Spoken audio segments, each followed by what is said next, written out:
Sometimes they break 4-1. On very rare occasion, they break 5-0. I don't get too worked up about those situations because a lot of times when you're dealing with a 5-0 break, you may not have a good line to make the hand anyhow, because that's just a nasty break. As a defender, you often know when the opponent's trump suit isn't breaking for them, right? Like they've had an auction that indicates that they're probably in exactly an 8-card fit rather than a 9-card fit. You may not know with certainty, but you suspect they're in an 8-card fit. And you're looking at 4 trumps. So you think, oh, hey, maybe this won't play well for them because their suit's not splitting. You might also think this is the case when you're looking at a singleton or a void in their trump suit, right? In that case, you're like, maybe partner has 4 of their trumps, and this isn't going to play very well for them. When you are the one who's looking at trump length, what you are probably tempted to do is to lead from shortness. Like if you have a singleton, lead it, or maybe a doubleton. Doubleton's often an inferior lead if it's not a suit that partner led. You try to stay away from that, but you might be tempted because you think, hey, if I lead from shortness, I'll get a rough. If I'm real lucky, maybe I'll get a couple roughs. And you know what? You may be right. You may get a rough or 2 and allow declare to make a hand that they can't otherwise make. This is why I say it's counterintuitive. You think you want a rough. What I'm telling you is you don't want a rough. Because if you opt for, instead of leading from your shortness and hoping for a rough, if you can force declare to rough, your 4 trumps all of a sudden get really big because declare can lose control of the hand. And you can put yourself in a situation where you have more trumps than declare. And it won't even matter if your trumps are 4 of them to the 8. It doesn't need to be a good trump holding. Because if declare has 5 trumps and you make him rough twice, you have control of the trump suit. Even with 4 of them to the 8, you can gain trump control. You can take control away from declare. And so that's what you're trying to do. So believe it or not, rather than leading from shortness when you have trump length, you want to lead from length. Lead your longest suit that's not trump. You will see that in our examples coming up. What ends up happening is that it's like it's leading from shortness when you have trump length is basically fool's gold. You may get your rough. You'll get a trick or 2 maybe early on the hand, and then you'll be done, and the rest of the play of the hand will be very easy for declare. You will get instead of your roughs, you will get those tricks back elsewhere, and then some. At least that's what you hope. That's your intent with the forcing defense.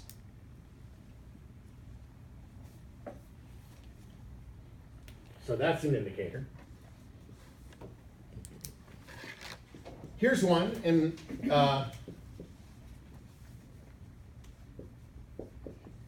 this can also be diagnosed in the auction sometimes. I have an example for you from one of these categories coming up as well. The opponents are not in an 8-card fit.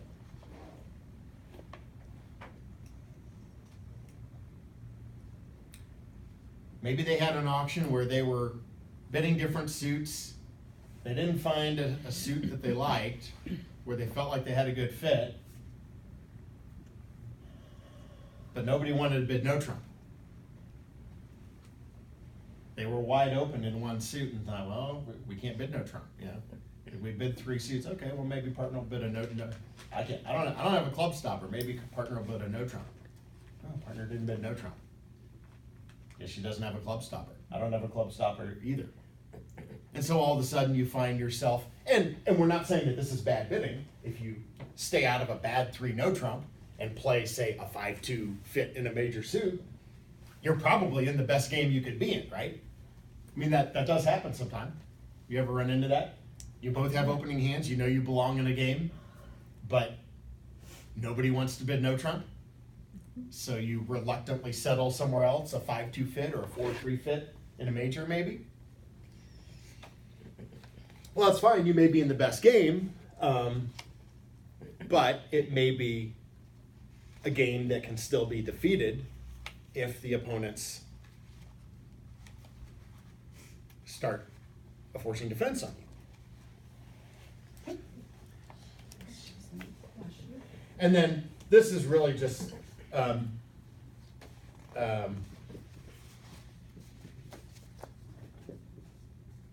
little more generic sounding. Anytime the long hand can be forced. When we say the long hand, does that term make sense? We usually think of done, and when we say the long hand, we typically mean declare. So like a very typical auction. Like that.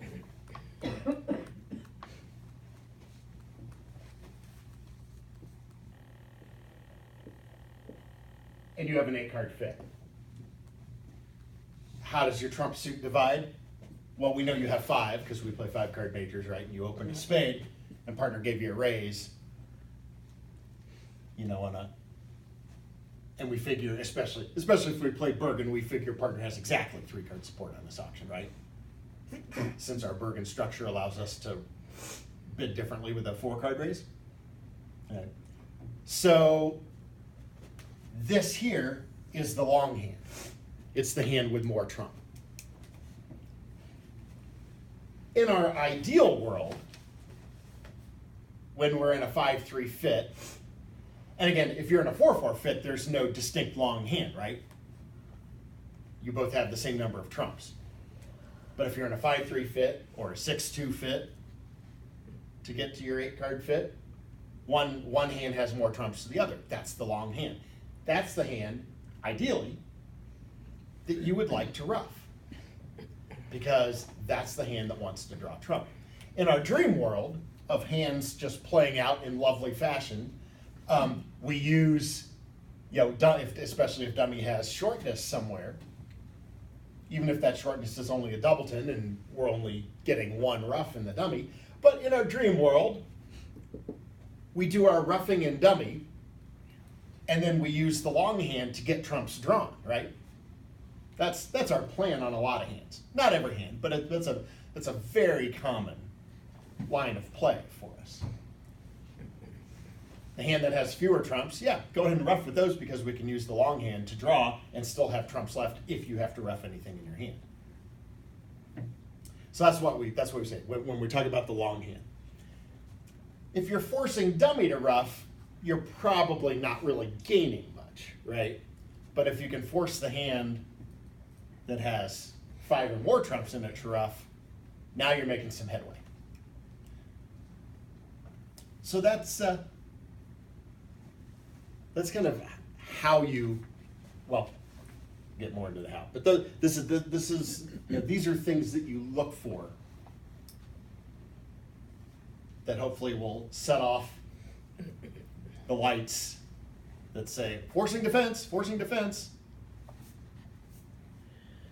No guarantee it's going to work, but I've had some hands where I absolutely knew the auction called for a forcing defense. I made the right lead, I forced them to rough, and we couldn't quite pull it off. The declares trumps were, they had a little extra length, or their trumps were so good, or we couldn't get in again soon enough after the opening lead to force them to rough again and again, because this is one of those things. It's like once you go down that path, you want to continue. So.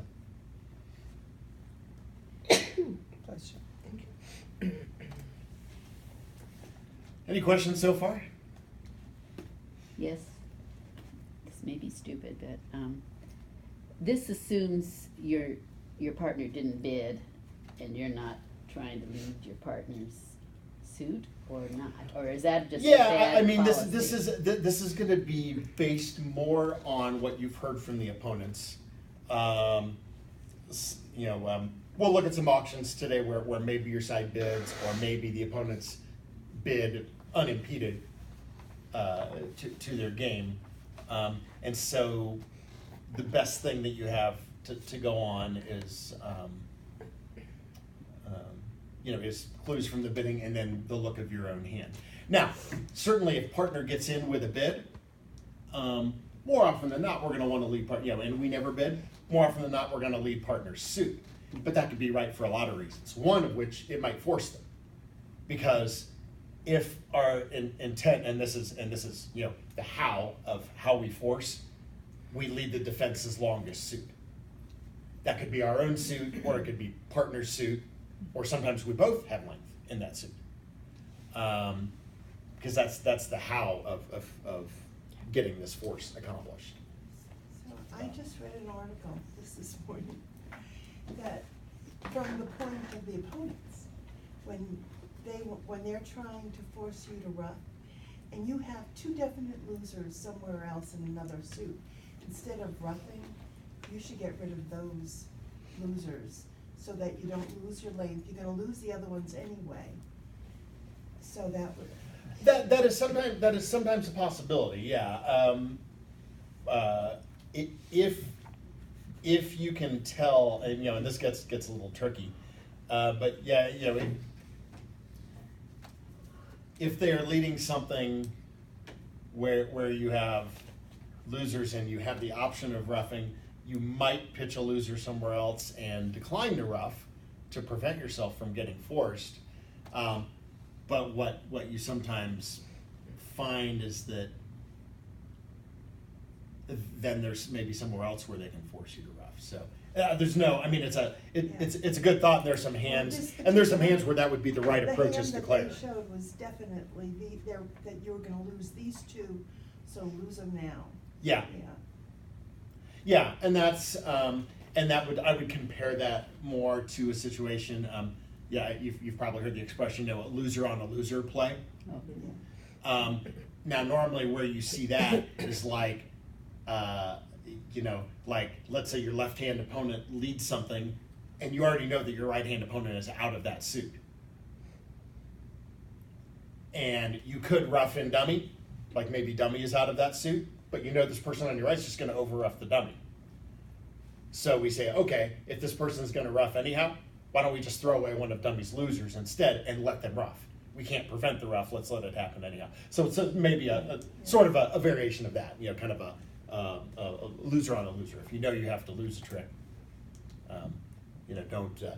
don't waste your trumps roughing if there's something you can do that will basically create an equal situation. It's like, well, I got to lose 2 tricks here anyhow. I'll just pitch from another suit rather than roughing. So, that could come into play certainly on a forcing defense.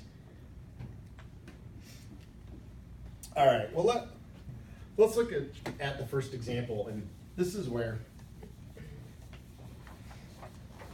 we'll end up seeing a whole hand diagram, and you kind of got to follow everything. This is where I really wish I had like You what? a PowerPoint, or not a PowerPoint, but like a projector. We could do like a projected display from Bridge Base or something like that, where where you actually see, or the next best thing to actually holding cards and actually, because the force is one of these things that I mean you can see it in a hand diagram, but I almost feel like it would be, but it's most effective to feel it, to feel the squirm as declare, as you realize what's happening, as you realize that you're losing control of this hand. So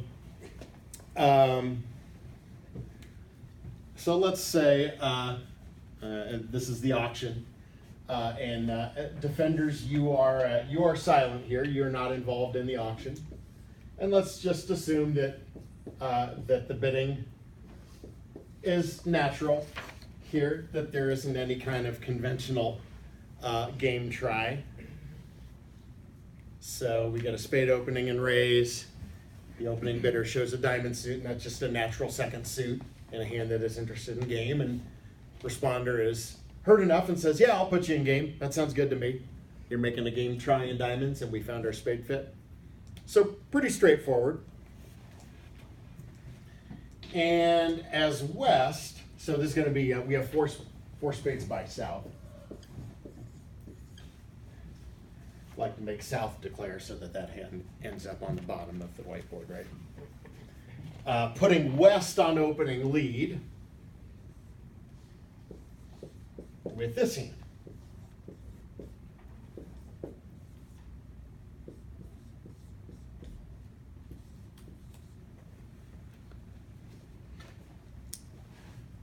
So you have 4 trumps, but they're pretty small ones. Doubleton heart, an ace doubleton of diamonds, and then your club suit is king, jack, 10, 5th.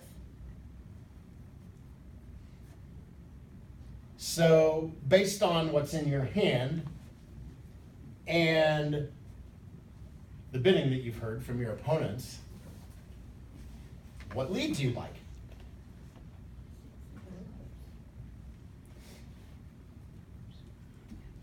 The thing about this hand is that you have, I mean, if you don't, I mean, this is one I actually think you have to think about this because you might, you might be thinking, you could probably maybe find some justification for leading almost any of the 4 suits, right? One of the things we talk about with defense is trying to eliminate. It's like your multiple choice test, right? Or, as I prefer to call it, the multiple guess test. Yeah, because they always told me before I took a standardized test, they're like, oh, well, the strategy is very straightforward when you're doing multiple choice. You just eliminate 1 or 2 clearly wrong answers, so that if you're guessing between 2 rather than 4. And my response is always, what if I'm too stupid to narrow it down to 2 choices? I said, what if I look at all 4 and they all still look, like each one has as much a chance to be right as the next one, right? All right. But defense is, I look at defense the same way. If you can put yourself in a position where you can, because all you're trying to do is pick a suit. Once you decide on the suit, the card that you lead from that suit, you're just following your agreements, right? If you're leading from length and you lead 4th best, you lead 4th best. If you have a sequence in that suit, or you're leading the top of the sequence. So don't get hung up on with your leads so much which card. It's mainly which suit. So that's what you're trying to do here. So can we eliminate suits that are wrong? Spades and Hearts, diamonds, for sure. So a trump here, I think, would be a pretty passive lead. That a trump would be like, well, I'm kind of afraid to lead anything else. I don't want to give anything away. But I don't think this bidding calls to defend passively. Now, they made a game try. It wasn't like they blasted out game with certainty, right? 1 spade, 2 spades, 4 spades. They definitely know they want to be in game. Opener doesn't care what responder has. Okay, they didn't have quite that confident of an auction, right? They made a game try. So opener didn't know 100% after getting a spade raise, but she wanted to be in 4 spades. But the hand was good enough to make a game try, and then at that stage, responder was fairly confident about accepting the game try. So while it's by no means a certainty, I'd say the opponents have expressed a fair amount of confidence that they are where they belong, right? And when we have that kind of an auction, we usually don't want to be too passive. We don't want to be cowardly in our defense. Because tricks might go away if we're too passive. So I think I would probably eliminate a trump lead because it's too passive. Is there anything else that jumps out at you that you would avoid leading? The doubleton. So ace doubleton is generally a really bad lead. You see people do it against suits way more often than they should. diamonds, you don't want to. Yeah, so declare showed something in diamonds on his hand. So that's one reason not to. I mean, for leading a diamond to be right, partner would probably need